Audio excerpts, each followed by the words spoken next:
귀한 찬양 감사합니다.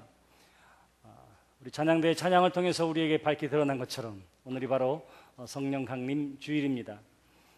예수님께서 십자가에 달려 돌아가시고 장사한 지 사흘 만에 부활하신 후에 제자들에게 나타나셨습니다. 그리고는 제자들과 더불어 40일 동안 제자들에게 하늘나라에 대해서 가르치시고 성령에 대해서 말씀하신 후에 제자들이 다 보는 앞에서 하늘로 승천하셨지요. 그리고 열흘이 지나서 오늘 바로 오순절, 하나님의 사람들이 여기 사도행전 1장 15절에 의하면 예수님의 제자들을 포함한 120명의 사람들이 더불어 함께 모여 있을 그때에 성령께서 그 가운데에 임재하셨다. 바로 이 사건을 오순절 성령 강림 사건이라 이렇게 이야기를 합니다.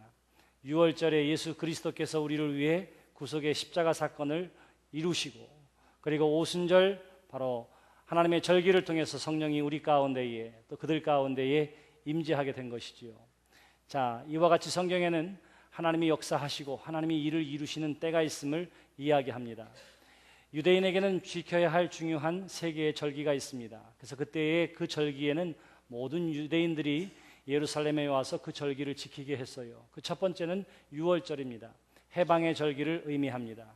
두 번째는 우리가 77절이라기도 하고 오순절이라고도 이야기한 6월절로부터 그 다음 날로부터 50일째 되는 바로 그 오순절을 지키게 됩니다.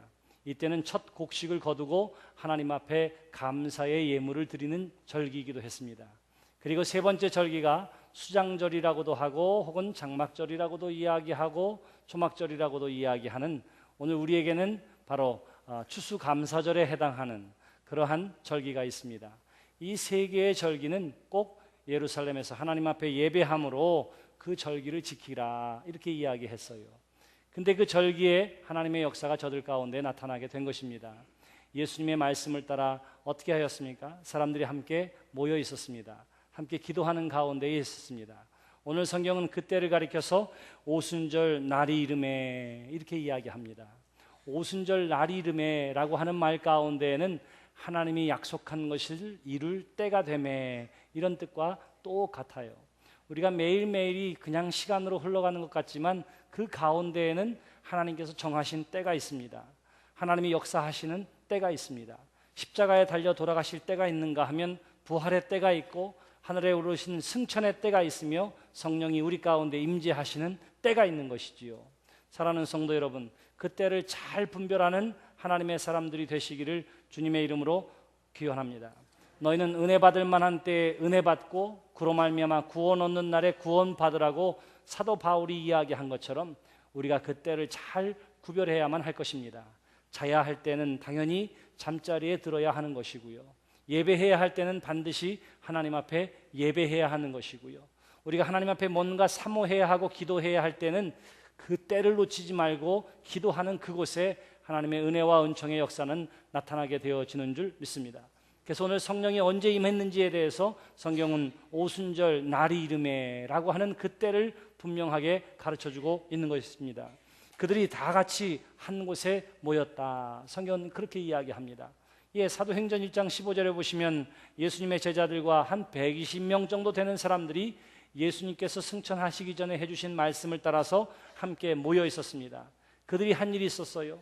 함께 모여서 열심으로 기도에 힘썼고, 또한 그 가운데에 성령의 인도하심을 따라 베드로가 입술을 열어 이야기하게 되매 가룟 유다를 대신해서 또 다른 제자를 제비뽑기로 선출하게 되는데 마띠아라 하는 사람이 뽑혀서 바로 이 12제자의 반열에 들어서게 되었다 하는 것이 바로 이때 있어지기 바로 전의 일들입니다. 이와 같은 일들을 저들이 하고 있었어요. 그러나 그들이 모여 있었을 때에는 분명한 목적과 그들이 모여서 한 일이 있었습니다. 저들이 다 같이 한 곳에 모였던 이유는 어디에 있느냐 하면 예수님의 말씀을 따라 성령을 사모하는 그 마음 때문에 성령의 임재를 원하는 간절한 마음으로 한 마음으로 모였다. 성경은 그렇게 이야기를 하고 있는 거예요. 어떤 마음으로요? 한 마음으로. 한 마음으로 모여서 뭐 했느냐 하면 저들이 열심으로 기도에 힘썼다. 14절에 그렇게 이야기합니다. 마음을 같이하여 오로지 기도에 힘쓰니. 바로 그거예요. 사랑하는 성도 여러분, 교회가 사람들이 모여 있습니다. 우리가 모이는 이유가 있지요. 목적이 있습니다. 그 첫 번째는 우리가 성령의 인도에 따라 하나님을 예배하기 위함인 줄 믿습니다. 무엇을 위해서요? 예배하기 위해서. 우리가 이 목적을 가지고 한자리에 모이게 된 거예요. 우리가 함께 모였을 때 그래서 하는 일이 있습니다. 그것은 뭐냐면 하나님의 이름을 찬양하고 마음을 다해서 하나님 앞에 기도하고 우리의 귀를 열어서 어디에 귀를 기울여요? 하나님의 말씀, 하나님의 음성에 귀를 기울이는 것. 이것이 교회에 모여서 해야 할 가장 중요하고도 근본적인 목적이라고 하는 사실을 잊지 않는 여러분들이 되시기를 바랍니다. 교회는 바로 예배하는 곳이에요. 교회는 찬양하고 기도하는 곳입니다. 교회는 성령의 역사하심을 간절히 사모하고 하나님께서 나에게 주시는 말씀을 간절히 사모하며 함께 모여야 할 장소라 하는 거예요. 그 이외에 다른 것들이 첨부될 수 없으며 그 외에 다른 것들이 이 근본적인 목적을 흐릴 수가 없는 것입니다. 마음을 같이 할 수 있었던 이유가 어디에 있었을까요? 한 자리에 모였습니다. 한 목적을 가지고 한 마음이 되어서 기도하는 데 있었어요. 근데 그들이 한 마음이 되어서 무엇을 바라봤느냐 하면 하나님께서 약속하신 것을 기대하고 고대했습니다. 하늘을 바라보게 되는 거예요. 자, 사랑하는 성도 여러분, 우리가 함께 모임에 있어서 중요한 것이 있습니다. 그것은 뭐냐 하면 우리는 한 곳을 바라봐야 우리 모두가 다 하나 되어질 수 있다라고 하는 사실을 기억하시기를 바랍니다. 간혹가다 부모가 대화가 좀 부족하다 생각해서 자녀들이랑 뭐 하지요? 대화하려고 그래요.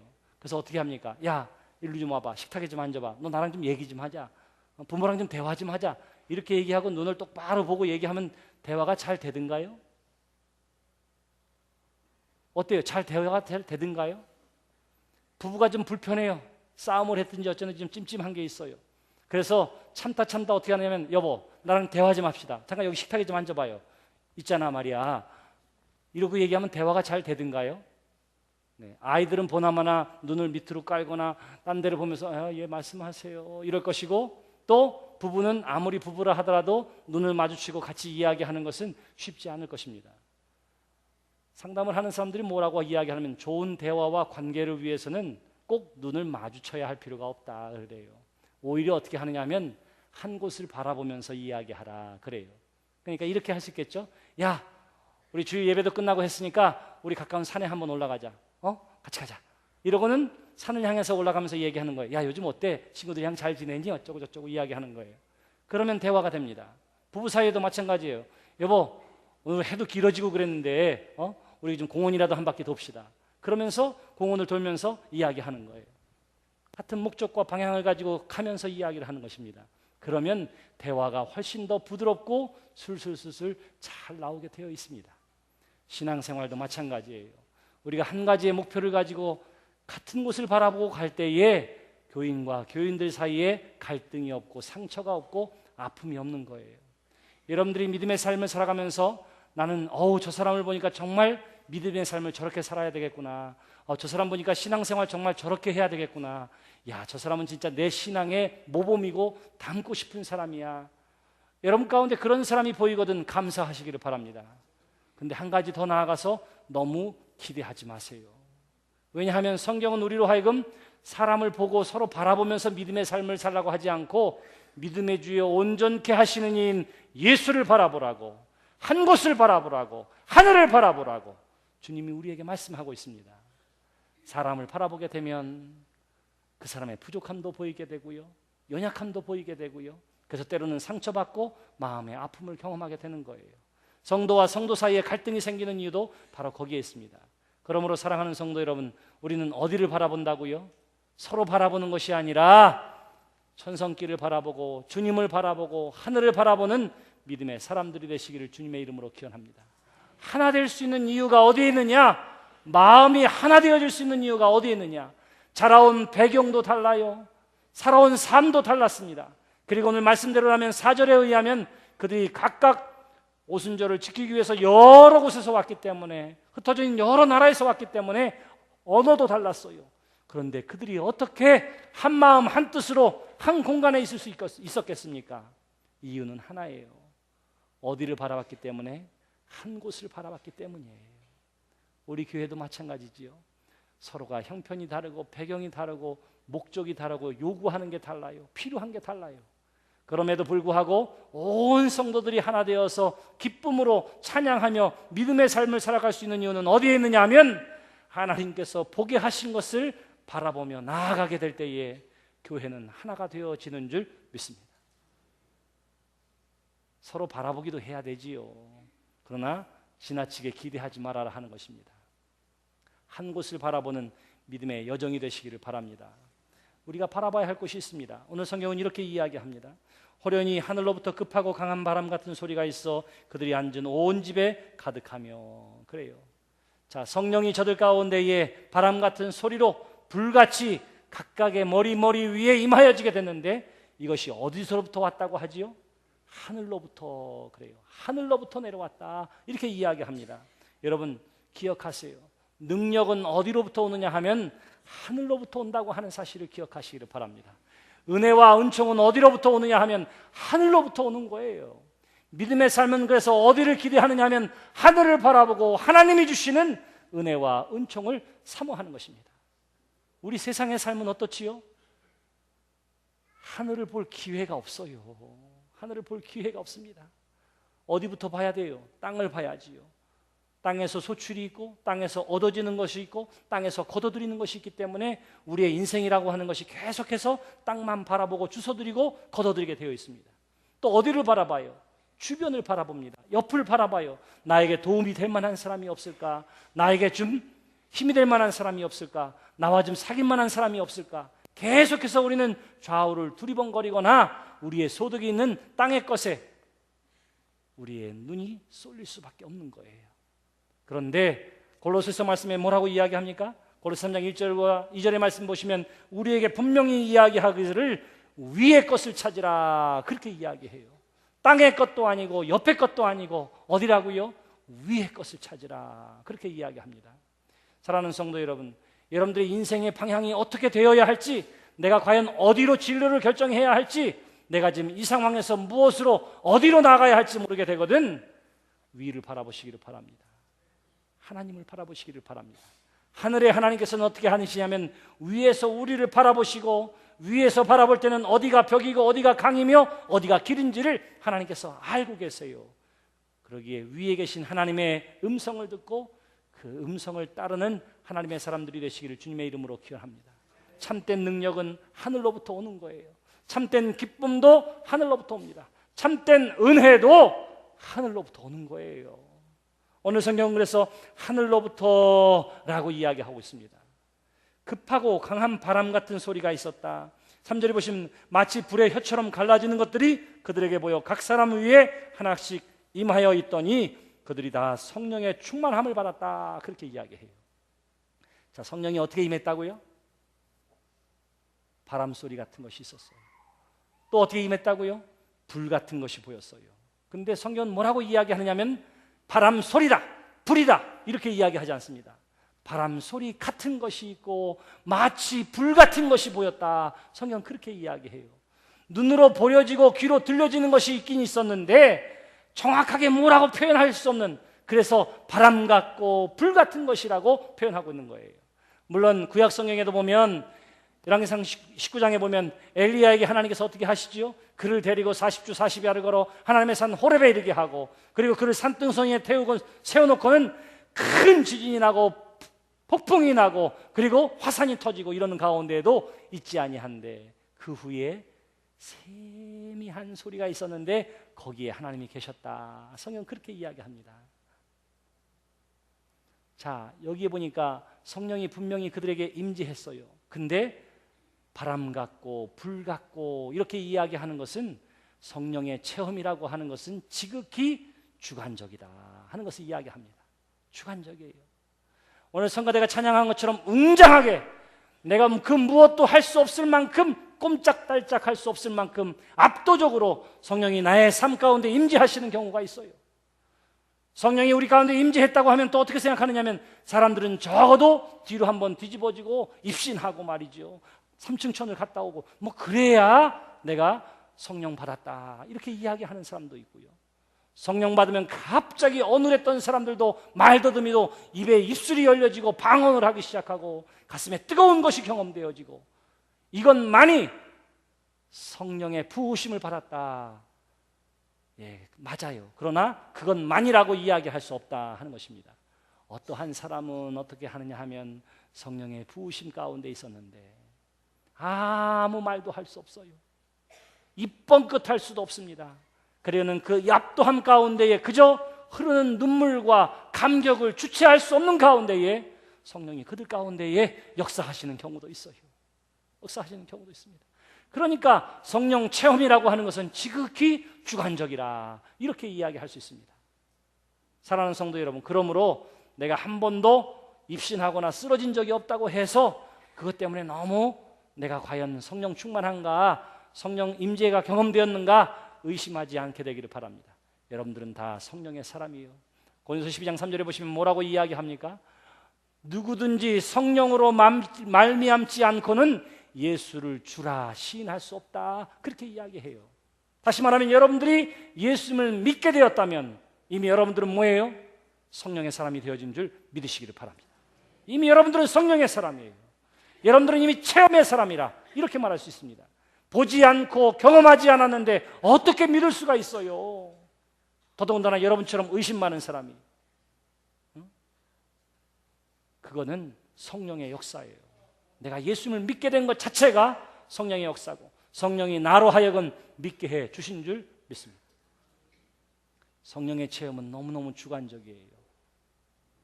자, 제가 목회를 하는데 저는 어떠냐 하면 하나님의 역사구나 하는 것들을 경험하는 몇 가지가 있어요. 그 중에 하나는 냄새예요. 냄새 그러니까 약간 이상하네. 향기예요. 향기. 아주 어렸을 때부터 신실하게 목회하는 목사님 방에 들어가면 나는 향기가 있어요. 그게 무슨 향수인 줄 알았더니 그 향수를 아무 데서도 찾지도 못했는데 비슷한 일들이 여러 번 반복됩니다. 이게 하나님이 함께 하심의 향기구나. 저만 알고 있는 거예요. 저만 알고 있는 거. 신방을 가거나 어디를 기도하러 갑니다. 앉아서 기도하면 말로는 기도를 하고 있는데 눈은 감았는데 보여지고 경험되어지는 것들이 있어요. 하나님이 알게 해주시는 것이 있습니다. 이것이 성령의 역사구나. 뭔가 일을 할 때에도 이것이 하나님의 뜻에 합당할 때는 언제나 마음이 기쁩니다. 어려움이 있어도 별로 두렵지가 않아요. 이거 기도하게 하시는 뜻이구나, 그렇게 생각합니다. 그런데 그 반대인 경우는 저는 몸으로 오는 게 있어요. 몸으로 오는 게 있어요. 뭐 아프고 병드는 게 아니라 아무튼 몸으로 느껴지는 것이 있어요. 이것은 뭐냐 하면 저에게 주시는 성령의 역사예요. 제가 체험하는 성령의 역사입니다. 모든 사람들이 다 그렇다 이렇게 이야기할 수는 없는데, 그러나 성령께서 역사하실 때에 분명한 체험으로는 나타나더라. 이 체험은 지극히 주관적이더라 하는 사실을 지금 이야기하고 있는 것입니다. 그래서 큰 바람 소리 같고 또 뭐라고 그래요? 불 같은 것이라 이렇게 이야기해요. 체험은 주관적이지만 그러나 그 역사는 객관적으로 나타나요. 그렇게 주관적인 체험이 오늘 성경은 뭐라고 이야기하냐면 그들이 다 성령의 충만함을 받았다 이렇게 이야기하는 거예요. 그것이 바람소리 같았던, 그것이 불처럼 보여졌던 간에 상관없이 성령이 저들 가운데 임할 때에 무엇이 되고요? 성령의 충만함을 받았다. 성경은 그렇게 이야기하는 것입니다. 성령의 충만함을 받았다. 여러분, 성령의 충만함이 뭐예요?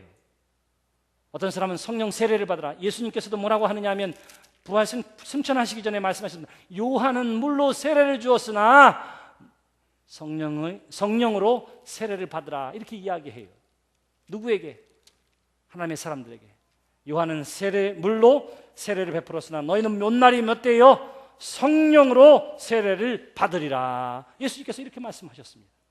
맞아요. 성령 세례라고 하는 것은 물 세례와 똑같습니다. 몇 번 받아요? 한 번 받는 거예요. 한 번 받는 거. 그래서 성령 세례를 통해서 우리로 하여금 무엇을 고백하게 해요? 예수를 구주로 고백하게 하는 거예요. 바로 그 사건이 성령 세례의 사건입니다. 그러니까 여러분들이 예수 믿고 세례를 받았다면, 예수를 구주로 고백했다면 여러분들은 어떤 사람이에요? 성령 세례를 받은 사람이에요. 성령 세례를 받은 사람이에요. 그런데 성령 세례를 받을 뿐만 아니라 성령의 충만함을 입으라 그렇게 이야기합니다.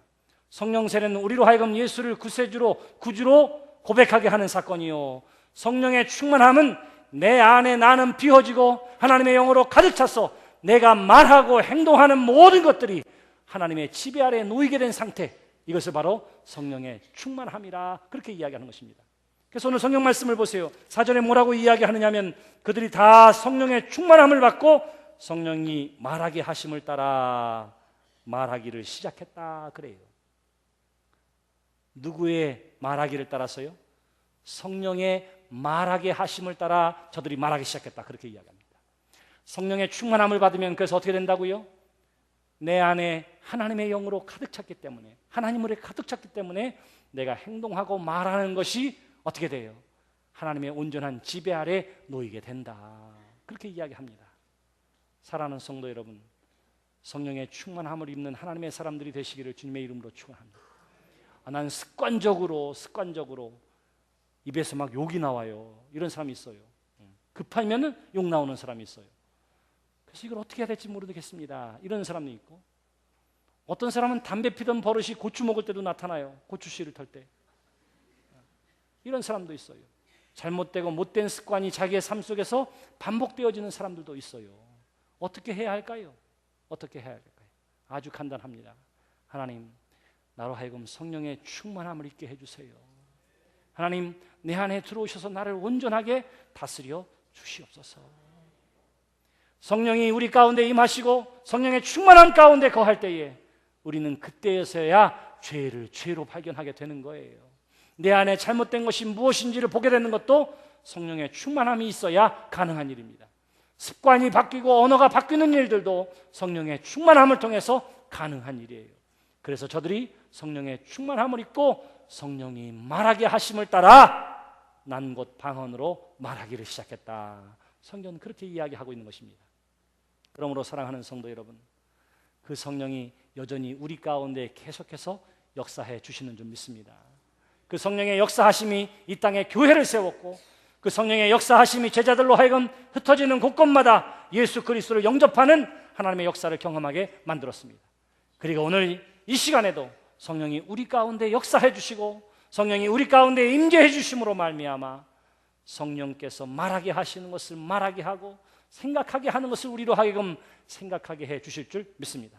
그러므로 오늘의 말씀을 통해 주시는 분명한 것을 기억하시기를 바랍니다. 그 첫 번째는 뭐냐 하면 한 마음으로 모인다 하는 거예요. 왜? 그 모인 곳에 성령이 임하셨기 때문에. 한 마음으로 모였을 때 어떻게 한다고요?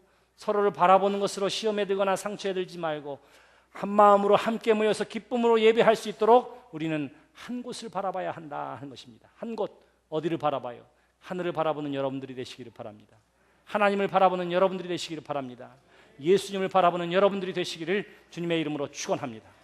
하나님께서 반드시 여러분 가운데에 역사해 주실 것입니다. 여러분들의 질병 가운데 역사해 주실 것이요, 여러분들의 마음의 근심 가운데에 역사해 주실 것이요, 깨닫지 못하는 죄 가운데 역사해 주셔서 우리로 하여금 회개케 하실 것이요, 잠겨졌던 우리의 입술을 열어주셔서 사람들을 세우고 온전케 하고 아름다운 소식을 전하는 데에 하나님께서 반드시 사용해 주실 것입니다. 그러므로 사랑하는 성도 여러분, 나 자신은 하나님 앞에 죽게 하시고 오로지 하나님의 말씀으로 주의 영으로 충만케 하여 주시옵소서. 내가 가는 곳곳마다 귀신이 물러나고 병자가 살아나며 아름다운 행실과 입술이 선포되어지는 그곳에 생명 살아나는 하나님의 역사가 일어나는 데에 나를 사용해 주시옵소서. 그 일에 귀하게 쓰임받는 여러분 되시기를 주님의 이름으로 축원합니다. 기도합시다. 하나님, 한 마음으로 한 뜻으로 하나님의 이름을 찬양하며 예배하기 위해 힘써 모이는 믿음의 사람들이 되게 하여 주시옵소서. 서로를 바라보고 주변을 바라보고 땅의 것을 바라보던 사람들이 눈을 들어 신령한 것을 보게 하시고 하늘의 것을 사모하는 사람들 되게 해주시고 민감한 영성을 허락해 주셔서 여전히 역사해 주시는 성령의 도우심, 인도해 주심, 부어주심 가운데 거하는 믿음의 사람들 되게 하여 주시옵소서. 예수님의 이름으로 기도드렸습니다.